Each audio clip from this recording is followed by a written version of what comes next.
For our second session, we're going to have Dr. Krzysztof Ostaszewski. Chris is from Poland. He did his undergraduate work at the University of Łódź, both in mathematics and in philosophy. He got his PhD at the University of Washington in Seattle in mathematics. Got interested on his own in Austrian economics.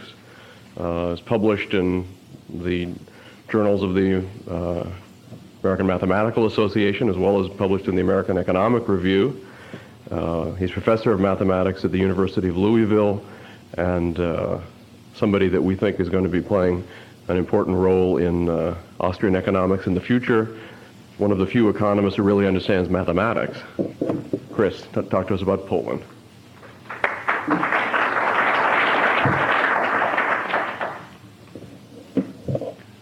Well, it's a big claim to say that I fully understand mathematics. Unfortunately, I know how much there is to understand, so I don't know. But the world has changed quite a lot, I must say, since I left Poland. I left Poland in 1981, a couple of months before the martial law was imposed there. And when I got up in the morning today, I was watching the news. A Soviet professional boxer was shown. He was training in Japan. He was asked what his goals were, and he said, well, of course, I want to become well known in the professional boxing, but most of all, I want to make a lot of money. I was so impressed because when I visited the Soviet Union, I've never heard anybody saying anything like that. I just liked it very much, I have to admit. And this is a proof of another change. I will just shortly look through this. These are my computer printouts. I get an electronic computer mail newsletter from Poland, from some people of Polish Academy of Sciences in Warsaw. They sent news over the BitNet network, so I can find out quickly what's going on there. This is completely unthinkable. This was unthinkable when I left Poland. Actually, it was unthinkable about 2 years ago, but the political news seemed to change as much as the weather in Louisville recently. So I will just quickly look through this. Right now, there's a big conference meeting of solidarity going on in Gdańsk, in Poland, and because of that, the Parliament is not working, which may be good news because they've been too busy almost recently. They've been passing one law after another and debating and debating and debating. Also, the Polish government instituted a new ministry, a new cabinet position. It's the Ministry of Free Market, which I find fascinating. Poland right now has the Ministry of Privatization and the Ministry of Free Market, maybe the only country in the world like that. They don't yet have free market, and they don't yet have a privatization, but they're already on their way to get there. What else is happening? Well, of course, the Lithuanian situation is a big deal in Poland. Lithuania and Poland were in union, were one country for a long time. It wasn't always a very good deal for Lithuania, I have to admit that. But maybe there's some guilt left in Poland, and now they feel very much for Lithuania, and they're worried about the situation there, which doesn't look too good. There are big deliberations about the property of the Communist Party, which I will mention later. The unemployment in Poland right now is about 1.5%, which is about the same as in Sweden. And since both countries claim to be, well, both countries' governments want to be socialist, maybe that's the reason that they're so similar. And the Swedish model is actually very popular among the leaders of the Polish government. The Polish government also now, when I left Poland, there were no advertisements on television in Poland. Right now there are advertisements, quite a lot of them, and one of them is the government advertising their long-term bonds and short-term bonds. They're selling on TV. Actually, a little kid is appearing on TV and is saying, Well, before we start the stock market, you already have a chance to invest, and you can buy government bonds. So there are quite a lot of changes there. These are the news. Also, Warsaw now has a new, what those people from this newsletter say, Warsaw has a new sheriff. That's the chief of the Warsaw police. Actually, the police situation is very interesting because the secret police was disbanded. It's no longer, it doesn't exist anymore. While the ordinary police became basically regular police force. Recently in Warsaw, in one of the major musea there was a robbery and some very valuable pieces of art were stolen. The police admitted that they were not able to find the thieves at all. So then the matter was given by the police to a subcontractor, actually a private business organized by a group of former employees of the secret police who found the pieces of art in about one day. And actually they said that this would be on the house, no charge.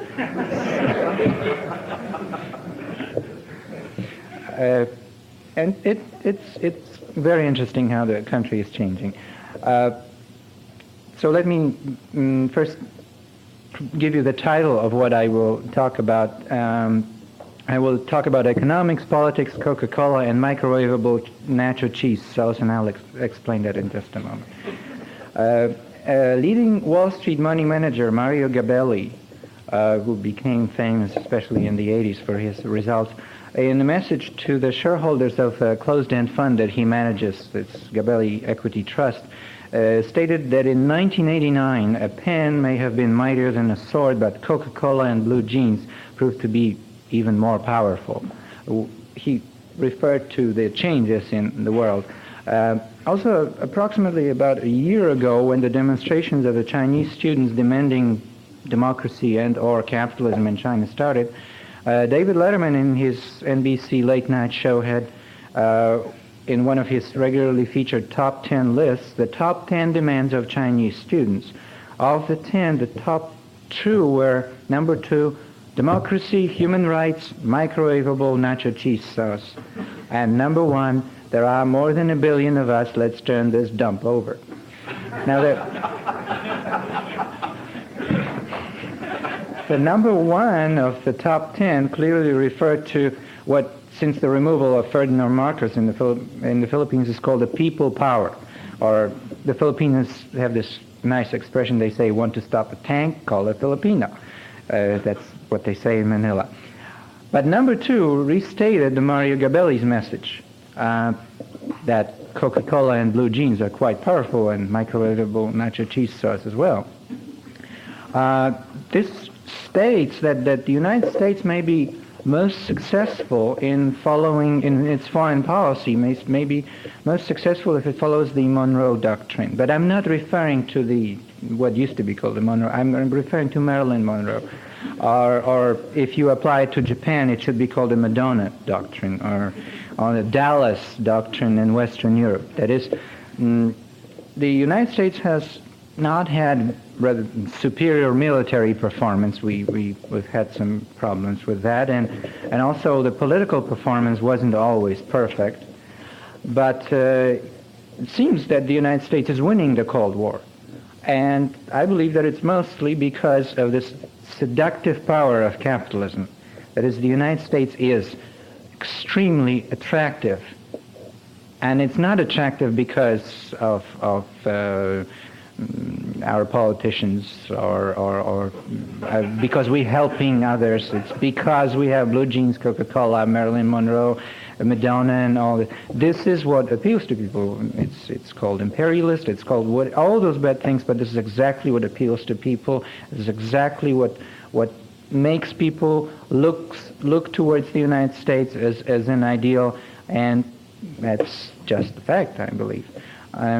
Actually, I believe that 100 years from now, historians may view the Soviet adventurism in Africa, Central America, or Afghanistan just as a desperate defensive tactic of a system whose extinction was inevitable because They were losing. They just couldn't match the Madonna doctrine.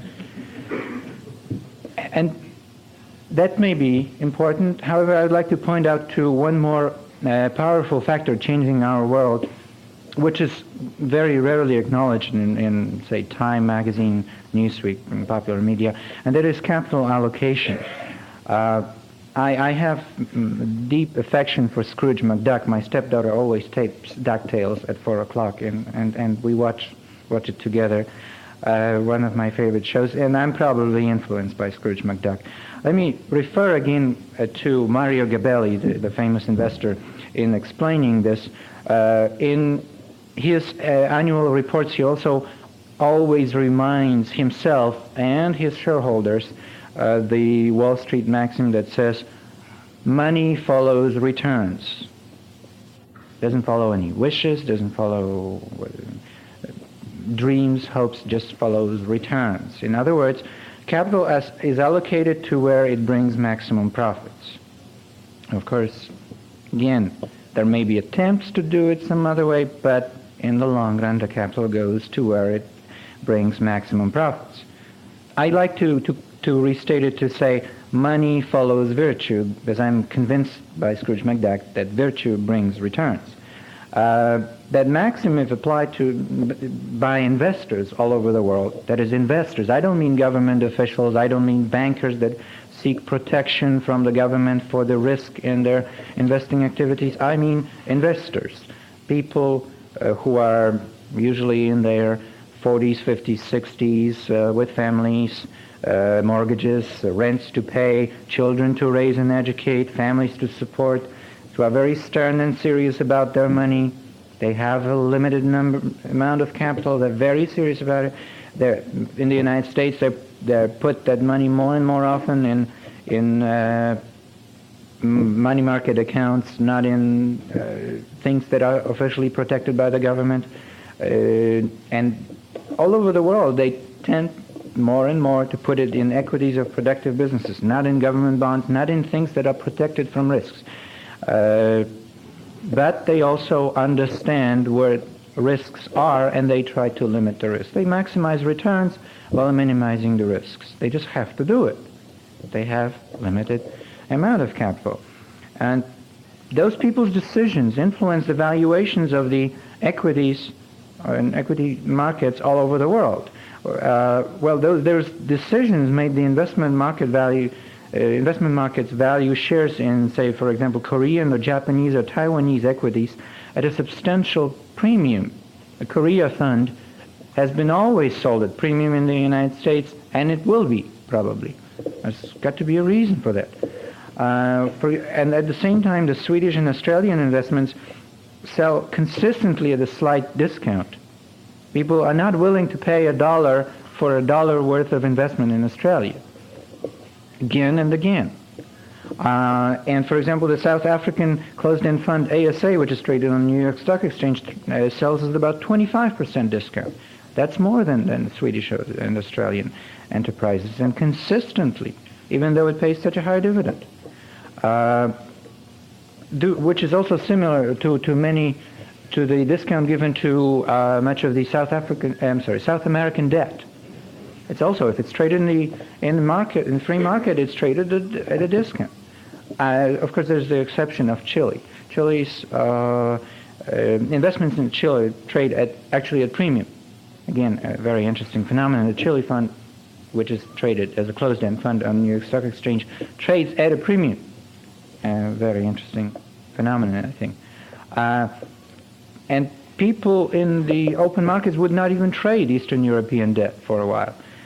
When there was a mention that the Soviet Union might make good on the Tsarist bonds, the markets valued those bonds hesitantly at about 10% of their official value. That is 90% discount. That is an extreme valuation, it might seem. But then again, I believe that markets don't lie, that they tell us something. They may exaggerate the truth, they may be trendy and capricious, but they do, over the long run, reward economic performance, because after all, the Japanese market has been overvalued. That's true, but there's been some reason to that. Mr. Soichiro Honda, for example, did quite an amazing job of starting a car company against the wishes of his government officials. After all, Ministry of Industry wanted Nissan and Toyota to make cars, and yet Mr. Honda insisted that he would make good cars too. And people worked very hard in Japan, so investors decided that it makes sense to invest. When the communists were writing their program of supposedly all those good things they would do when they finally had everybody by their throats, they stated that they would eliminate private property. I believe that the major part of this message meant that they would remove private investors in capital markets. Well, there's another Wall Street maxim that says that the way to make money is to accommodate people. You sell when they want to buy and buy when they want to sell. Just be very nice and do what people want you to do. And when communists announced their intentions, the private investors gladly accommodated them. Of course, there were exceptions, such as Ford's factory in the Soviet Union or Mr. Armand Hammer's friendship with Lenin, but they were really exceptions. Investors generally told communists that their wishes were granted, and if the communists wanted to have funds for investments, they would need to generate those funds internally. I believe that communism survived only as long as those internal funds existed, and then a bit longer due to government-guaranteed loans from Western banks. Private investors have never been popular with politicians, be it communists or other unlimited government type. The major complaint about them has always been their risk aversion. It is the fact that they not only want the return on their capital, but the return off the capital as well. The investors are just too demanding, too careful in their credit evaluation. They are such Scrooges, you might say. Unlimited government proponents, on the other hand, would like to see credit easily available. To quote Ludwig von Mises from Human Action, they want to reduce the rate of interest to zero and thus abolish altogether the scarcity of capital. I might add here that on the loans to Eastern Europe and other similar countries, the rate of interest was actually negative. And the government guarantees helped to create such a phenomenon, to loans given at a negative rate of interest. Of course, the proponents of unlimited government have great contempt for the cruel pressure of the markets. And again, a nice quote from Human Action, Ludwig von Mises says there, "The only alternative to this financial pressure as exercised by the market is direct pressure and compulsion as exercised by the police power." I have to admit that I really like this quote because I found it in my life the key to my happiness was to understand the source and even to learn to love the financial pressure put on me by this system. Actually, I didn't feel much financial pressure when I lived in Poland, I have to say, but I always felt it in this country, and I'm grateful. I'm very grateful, I have to say. The victory of communism in Russia was hailed by many as the hope of mankind. What those many meant, I believe exactly, was government's elimination of any private competition in the field of investment. Communism allowed the government of the Soviet Union to allocate capital completely arbitrarily according to the government's wishes. The victory of communism in Eastern Europe brought about the same phenomenon. In fact, communism creates that phenomenon and its consequences, that is, allocation of investment, only to feel favored by the government and indifference about consumers. It will be government's preferences that will come first.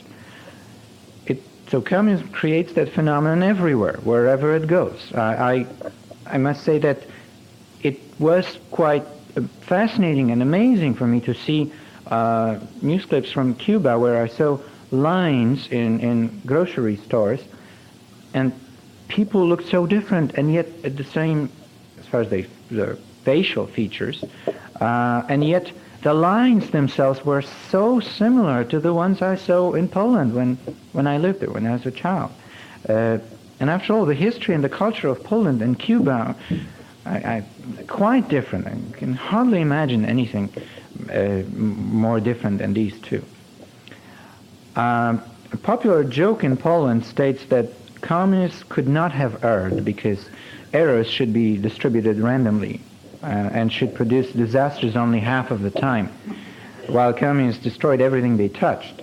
And I think there is some truth to that common wisdom. When government is free to allocate capital as it pleases, be it financial or human capital, it allocates it to maximize its power. And as this goal is generally in direct contradiction with the interest of the consumers, the result of such allocation results are also in direct conflict with what consumers need. From the investor's perspective, communist economic management was, and I'll quote from an expression by a Polish economist, Ernest Skalski, it was management by an imbecile. There's a Polish saying, to buy high and sell low, to marry badly, any imbecile can do that. Now the economies of communist countries are in a way in a worse shape than those of underdeveloped third world countries. The third world lacks industrial infrastructure. Communist world has it, but the structure is designed to buy high and sell low, to take in expensive materials and labor and turn out a worthless product, all done in the name of government's glory. Their economy is a system designed to suck in any value found and shred it into pieces. Now, the first value destroyed was all of the financial and human capital obtained cheaply when communists took over. When that source dried out in Poland, that was around 1970, the government turned to foreign loans. And the Western banks, prodded by the governments, provided the money. After all, the perception was that it is natural for governments to borrow money. And we are used to that. Somehow we got convinced that this is natural. I would like to point out that it may not be, but just a thought. But of course, the value shredding machine in Poland kept on shredding. It was the same machine, just got new stuff to destroy. By 1980, approximately, the money was spent and no new values were created. So what happened then?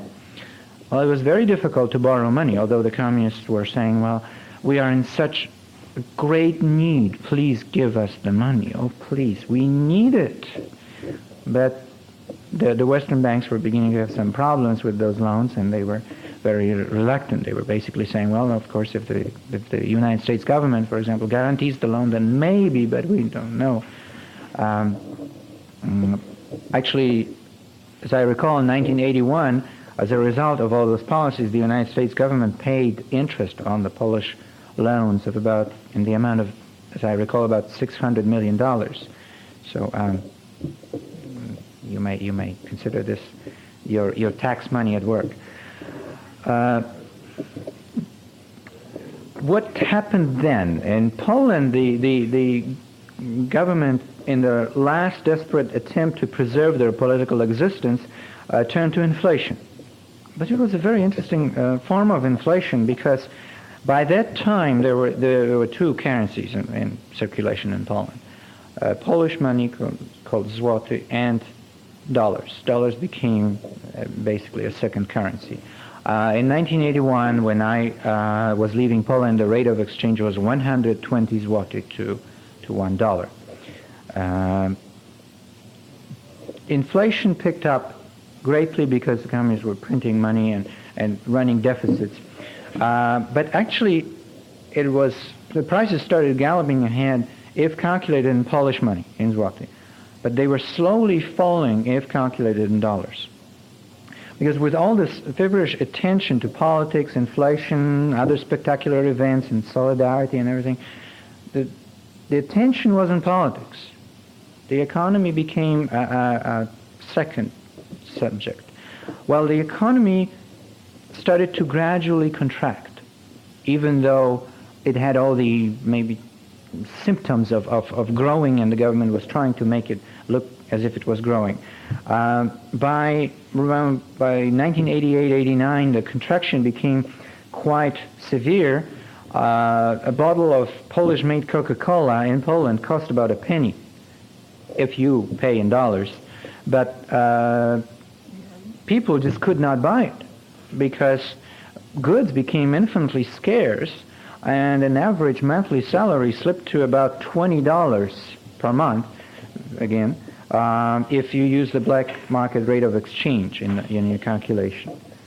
In June 1989, as a result of partly free election and a negotiated deal between Solidarity and the communist power monopoly was gone. The communists received a guaranteed 65% of the seats in the lower house of the parliament. That was lowered eventually through some deals made. Some people stepped down, but they still have officially a majority in the lower house of the parliament, which is called Sejm. But in that part of the election, which was free, they lost in a spectacular way. That is, not a single communist was elected. All of the candidates proposed by Solidarity, but one, were elected. The one was an independent who was running on a pro-capitalist platform. He was a businessman from a province. So Solidarity, which was banned by the martial law decree of December 13, 1981, became almost a monopolist on the Polish political scene. The election was rather quick, and it came before the changes in other Eastern European countries. It may be important to remember that maybe the non-communist or not fully communist government in Poland came first, but it came before all the other changes, and because of that, the changes in Poland were actually less radical than the changes that happened later politically in East Germany and Czechoslovakia. Solidarity went into this election slightly divided, as there were some people very influential in the movement who did not support the accord with the communists, people such as Andrzej Gwiazda, Marian Jurczyk, or Andrzej Rozpuchowski. But it was very well organized, and it was non-communist. As the rest of the opposition was rather unprepared, it lost just as badly as the communists. Let me add here that there's a very popular pro-capitalist writer in Poland whose name is Piotr Wierzbicki. In early 80s, he wrote a book about the Polish right. Let's generally put it this way. Let's say that people who are for some form of capitalism in Poland, let's call them the right.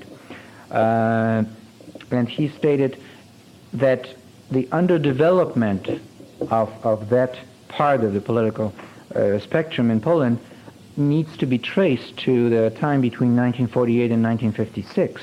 In those years, if you liked capitalism anyway, you were shot. So, of course, any kind of understanding of the theory of evolution teaches us that if this is the incentive that you get for this kind of opinions, those kind of opinions may disappear. So to the voters, Solidarity clearly appeared to be the only alternative to communism.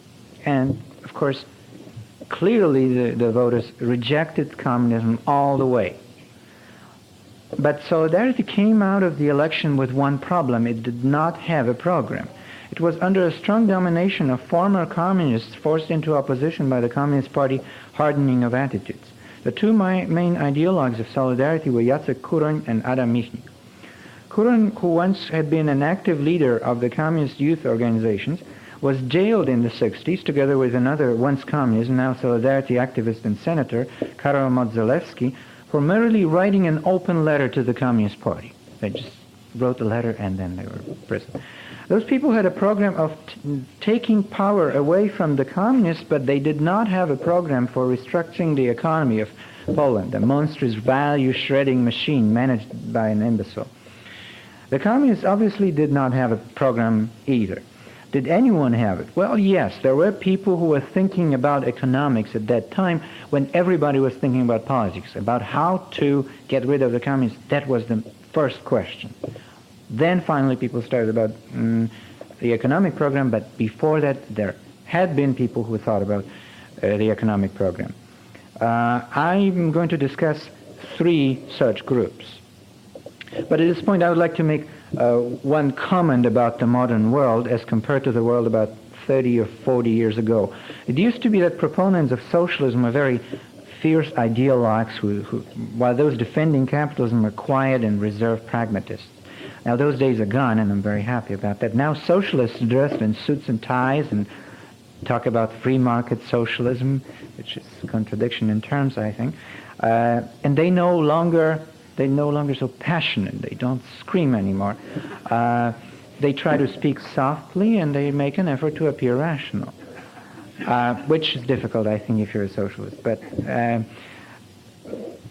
at the same time, they face very fierce and very committed proponents of capitalist acts between consenting adults who have the flame of the West in their eyes. And fortunately, there are people like that in Poland too. The first of the three program-holding groups was called Konfederacja Polski Niepodległej, which translates as Confederacy for Independent Poland, led by Leszek Moczulski. Their program was formulated in the late 70s, first stated by Moczulski's popular and then banned book Rewolucja bez rewolucji, which means revolution without having a revolution. To present it shortly, Moczulski intended to privatize small and medium-sized businesses, relax greatly government controls over the economy, while keeping government's role in heavy industries, monetary policies, insurance, and overall supervision. That's basically a welfare state-style vision, and he definitely referred in his statements to West German economy of the 70s. That was basically his ideal. And since I don't agree with that program, I present it only shortly. I have to admit that I don't. The second group, of less political affluence but stronger pro-capitalist conviction and a very active following among entrepreneurs and intellectuals, was Krakowskie Towarzystwo Przemysłowe, which means Krakow Industrial Society. Krakow is a city in southern Poland. It was founded around 1986 by a group of intellectuals in the southern city of Krakow.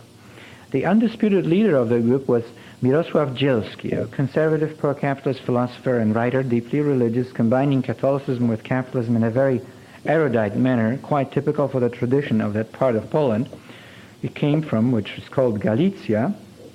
It's a Polish term for the Polish territories within the Austro-Hungarian Empire of the 19th century.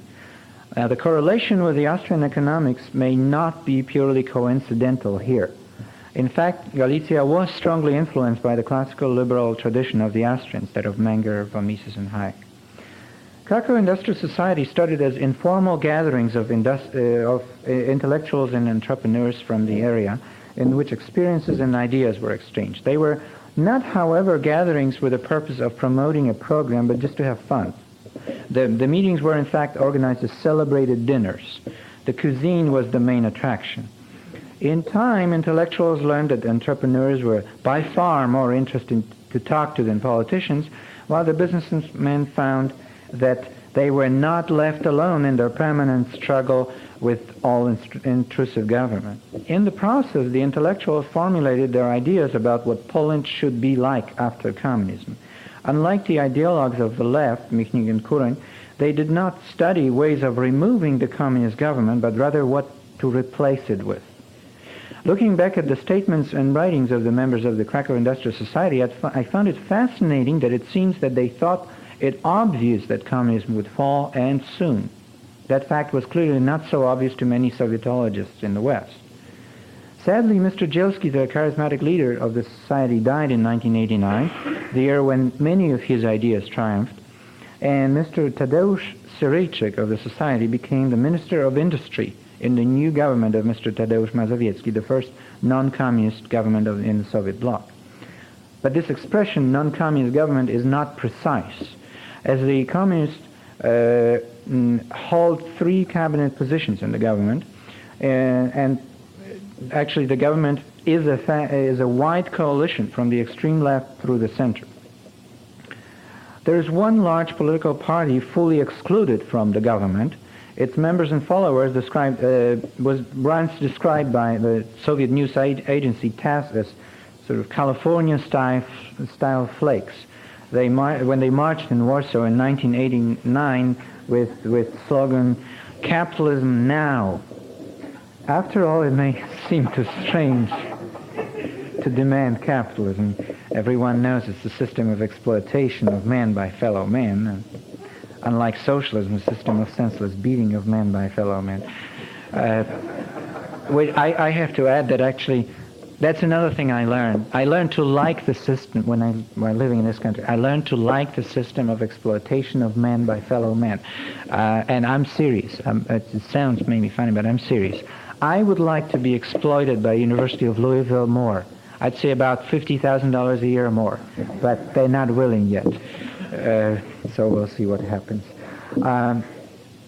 The most colorful, and I have to admit my favorite person of that group of flakes is Mr. Janusz Korwin-Mikke. He's the leader of Unia Politiki Realnej, which by its members is translated as Union for Realpolitik. And I think they're referring to the meaning of the word Realpolitik in Mises' human action. Again, he uses that word. For example, he makes a statement there, in the long run, there is no such thing as an unpopular government. One way or another, it will be removed. It doesn't have to be replaced by a better one, but it will be removed. So maybe that's the meaning, although I prefer the translation that it's a union for rational politics, because that's really what they appear to be. Mr. Korwin-Mikke originally intended to be a mathematician, but during his studies at the University of Warsaw in 1964, he came up with this idea of writing an open letter to the communist authorities, and you know what it meant. That is, he ended up in jail. He was released in quite a short period of time, but apparently did not change his ideas and was arrested again in 1968. In the 70s, he became active in research in cybernetics and played bridge. He became one of the best in Poland. In 1979, he started a publishing house, Oficyna Liberałów, which still exists and publishes classical, liberal, conservative, and other pro-capitalist works.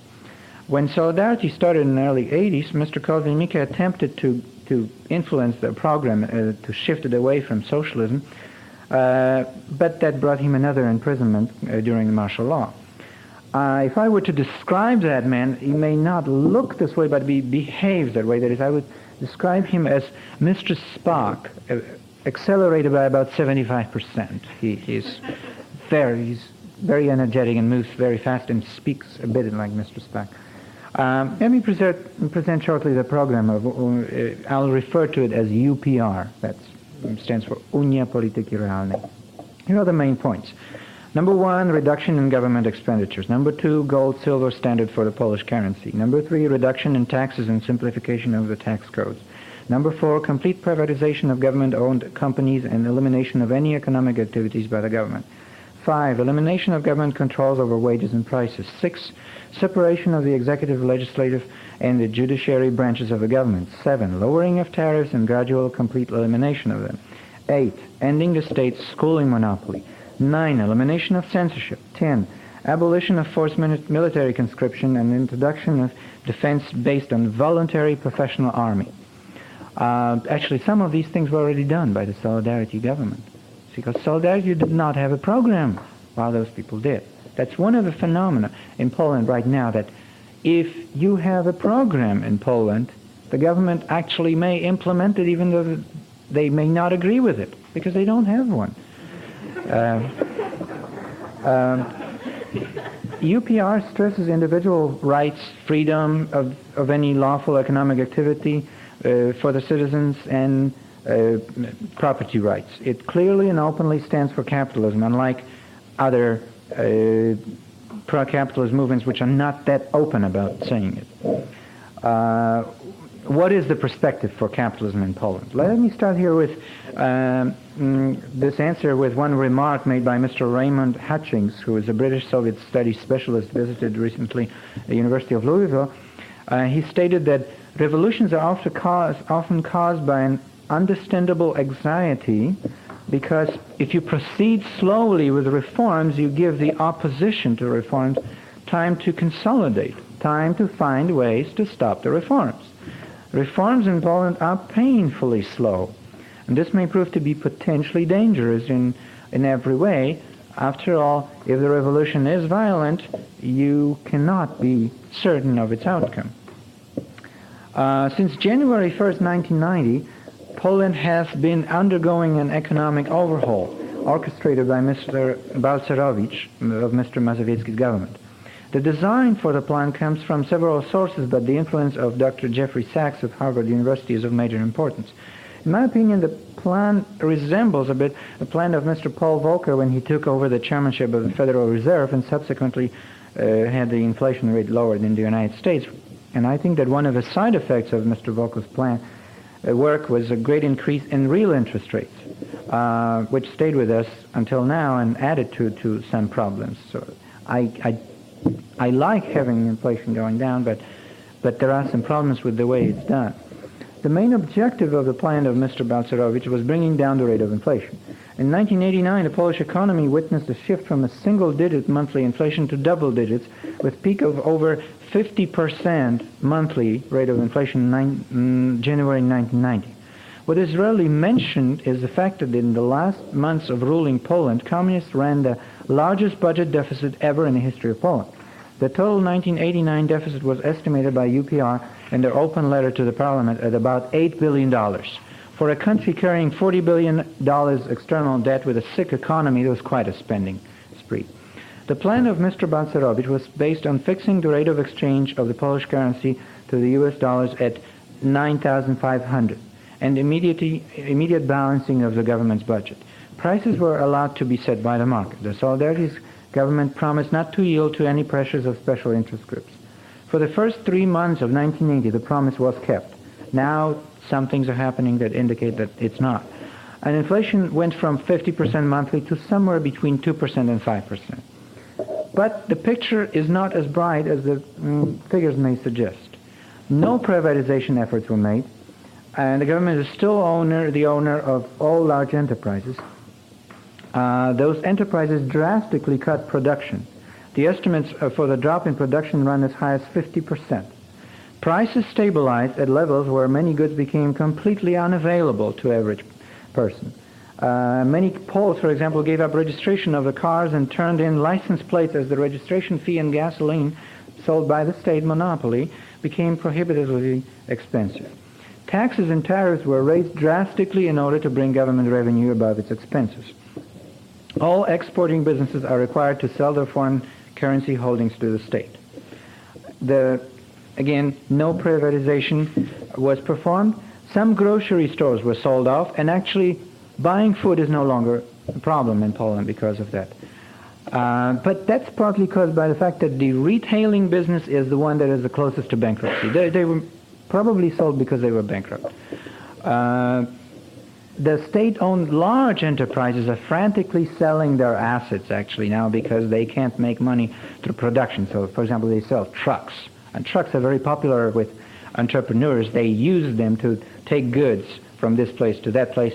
Distribution is almost no problem anymore in Poland. It's the production that is a problem, and government owns the means of production. The one major change has occurred. It is no longer an economy of an imbecile. The resources and capital are at least partially allocated efficiently. There's a quick test of whether the country is communist or not. The question is, can you buy toilet paper? And yes, you can buy toilet paper in Poland now, no problem. You can buy just about anything. It's expensive. Gasoline costs $1.25 per gallon. That's expensive for them. Actually, by European standards, it's cheap. The Poles just celebrated Christmas and Easter, and this Easter that they celebrated was probably the first one when buying ham, turkey, bread, or all the other special holiday items was not an impossible struggle. Just they had to budget it. That was it. The government of Mr. Mazowiecki is very popular. They're not communists, and it really works for them. That any non-communist government that is trying to do something would be popular in this situation.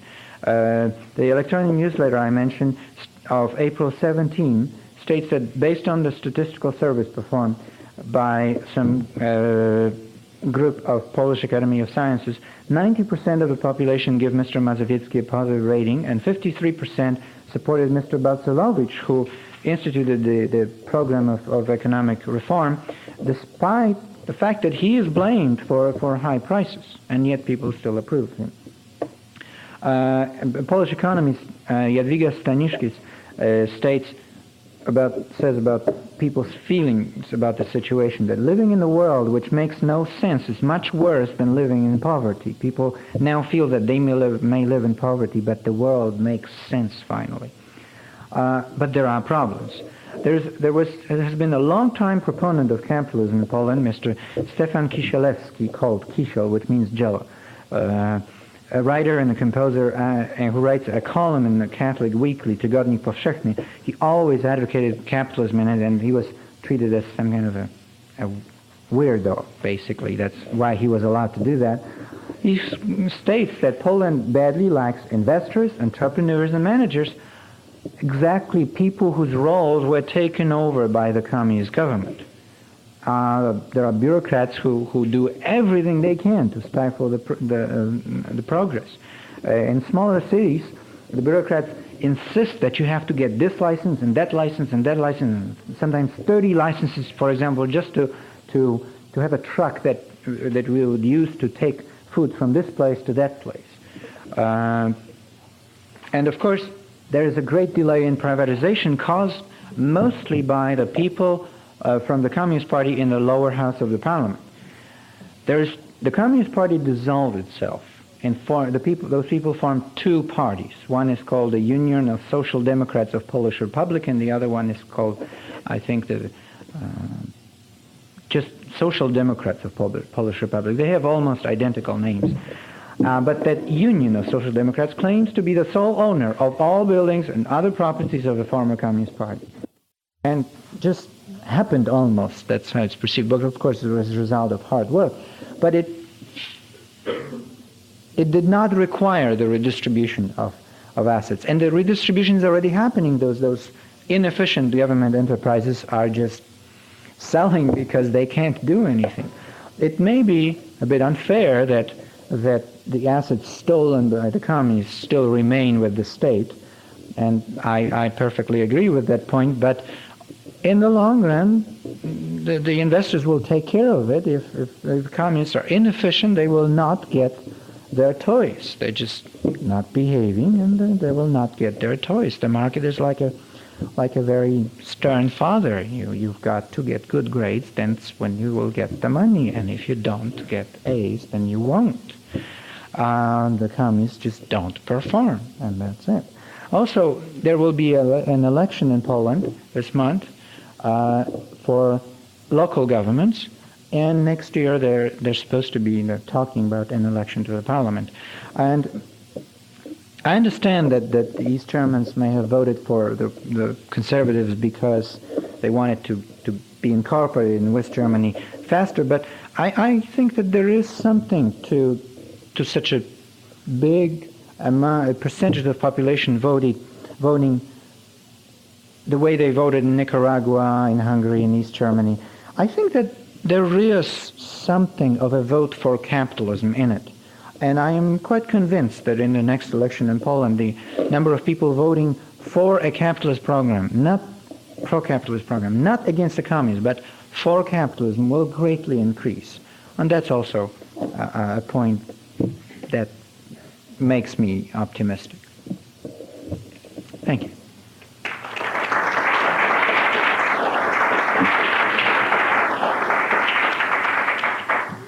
We have about 5 minutes, but Chris, come back, go, just in case anybody has a question. Oh, yeah. That's right. Yes.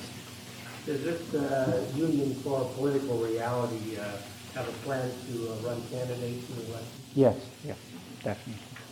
I actually have their leaflets and other things from their campaign for the first election, if you want to look at it. This was part of the program from the first election that they did.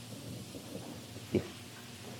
Jeffrey Sachs really has been taking more credit than he deserves, being afforded by the people who he said he had helped in Latin America. In the case of Bolivia, for the minister of Bolivia, just says, no, most of this was our plan, but Jeffrey Sachs appears as being the engineer of the Bolivian miracle.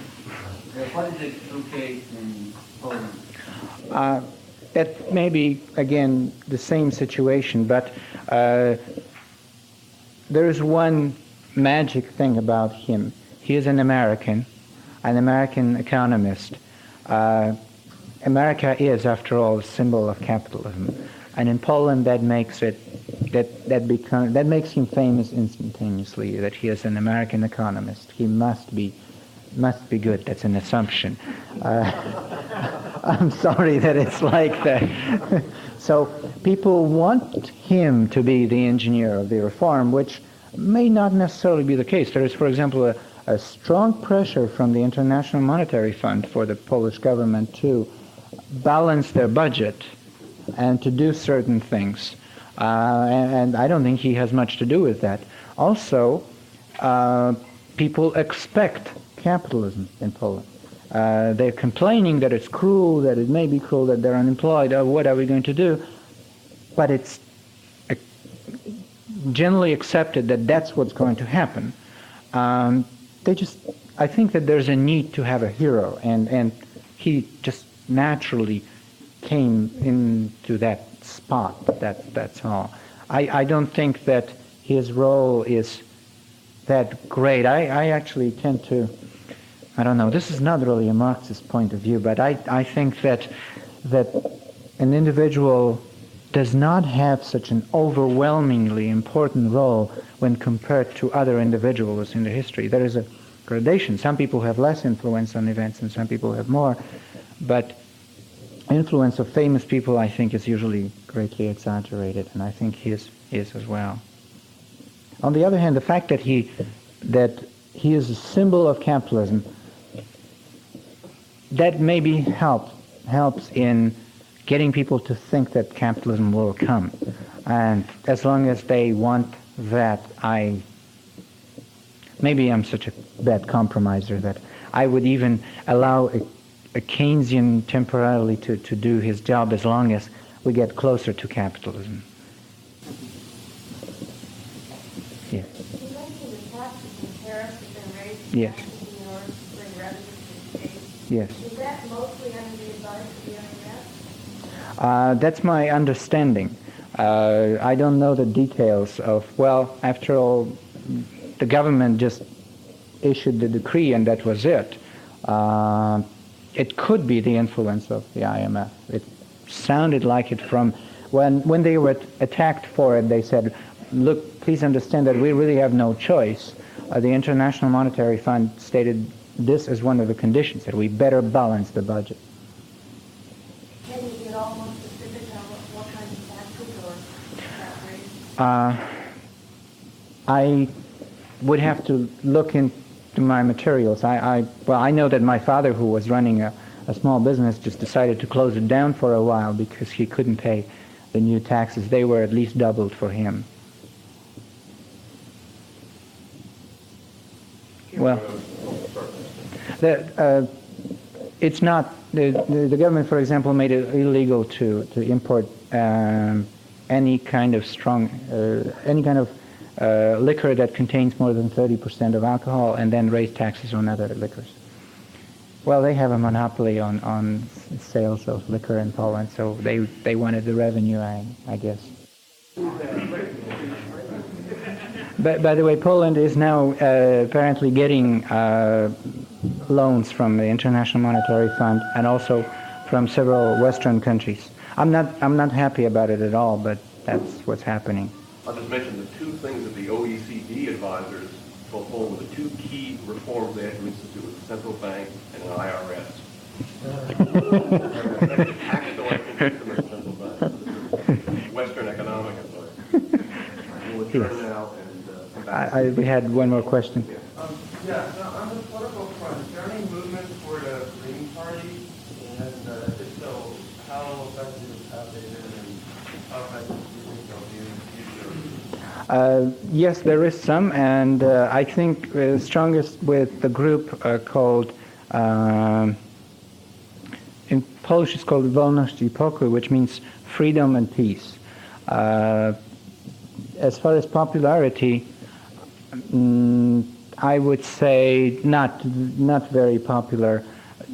The political spectrum is dominated by, I would say, politics from center to the left, the social democratic program of some kind. That's why the communists call themselves social democrats, because they want to be put into that group. And that group has this great dominance over the voters. It might be changing because people would like to have the changes in the economy happening more quickly. Now, as far as the environmental situation, it is very bad, but it's not perceived by the population as the number one problem. They want it solved after they are able to buy their bread and have an apartment to live in. They want it solved, but they want it solved after those basic needs are met. As far as environment, again, the situation is probably much worse than in any Western European country.